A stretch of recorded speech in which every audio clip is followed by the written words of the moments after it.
Let's be real. No one wakes up excited to get called into the boss's office for a write up. The second you hear, we need to talk, your mind starts racing. Am I getting fired? Is this fair? What do I do now? Breathe.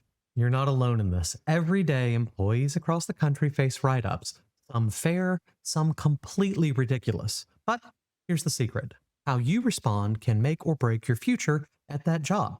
Handled the right way, you can protect your reputation, turn things around, and even strengthen your position in the company. Mess it up? Well, just say you might be sending out resumes sooner than you had planned. In today's episode, I'm breaking down exactly how to respond to a write up like a pro without making things worse, burning bridges, or setting yourself up for failure.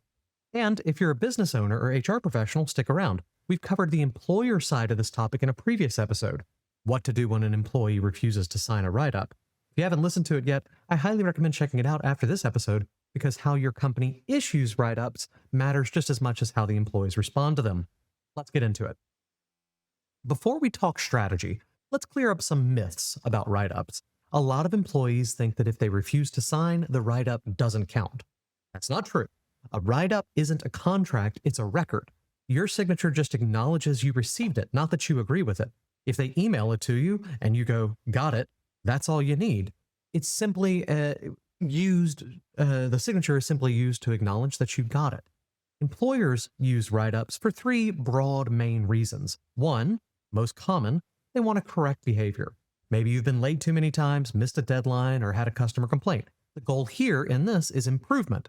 It's to show they take it seriously, that they want you to fix that issue. Simple correction. Sometimes they want documentation. They're not wanting or planning to fire you, but feel if they don't address the issue in writing, it could appear negligent or dangerous for the company. Finally, they want to push you out. It's harsh. It's true, though. Some employers use write-ups as a paper trail, just justify firing someone later. The key is figuring out which category your write-up falls into, because that changes how you should respond. So, how do you respond to a write-up without making things worse? Here's the game plan. 1. Stay calm and professional. Look, I get it. A write-up can feel like a personal attack. I deal with clients every day. They send me something that says they're dissatisfied, and I'm like, I don't even want to acknowledge it. Sometimes it's like, that's because you don't know how to read your freaking email, right? Like, it can feel bad.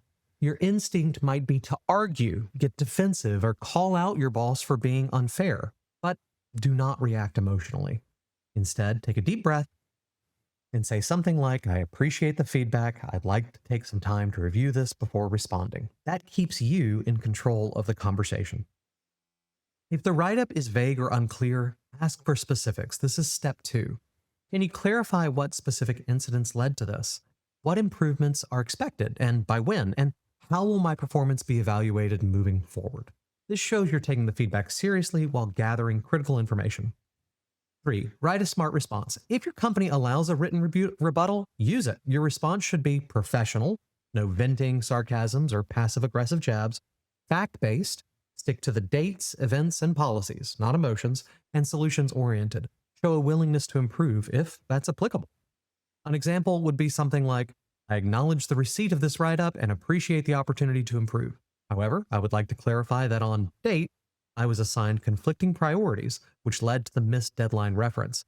I'm happy to discuss ways to better align expectations moving forward so that I can prioritize correctly.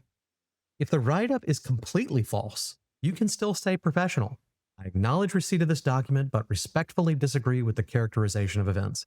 I would like to request a further discussion to address this issue. Be pro. Be the best. The bigger man, the bigger gal, right?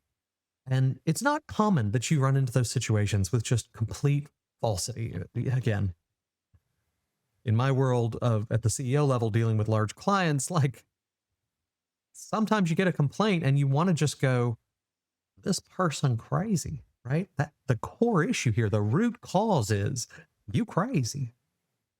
That's not the professional response. And I understand. I've been there. And I've worked in jobs too, where the criticism or the feedback I'm getting from a write-up just doesn't feel right.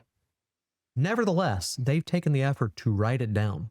Your job is to now leverage that into an actionable plan that you can succeed at, right? Same with a client complaint for you executives listening, right? It's like, you got feedback. Maybe they're crazy, but can you define it in such a way that you can win? Okay. Keep your record clean, the ball back in their court to define it better if you need it. And if it is just completely false, just respectfully disagree with the characterization and either further discuss or agree to disagree. You can do that. Let's talk about what you shouldn't do. Let's talk about mistakes that will 100% make things worse. Refusing to sign or acknowledge. This won't erase the write-up. Instead, write, received but do not agree, and then sign. That's all you can do. Do that. Bringing up others. Well, Jeff is late all the time and he never gets written up. This won't help you, okay? There's just no path forward that helps you. Threatening to quit. Unless you're actually ready to walk, this is a bad strategy. Now, if you're ready to walk, all the power to you. Ignoring it.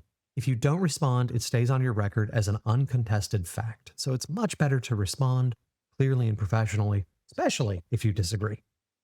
If you completely agree, yeah, man, screwed that up, then sign it and go that extra step to reply professionally so that, they know you're all on the same side. It's a good thing.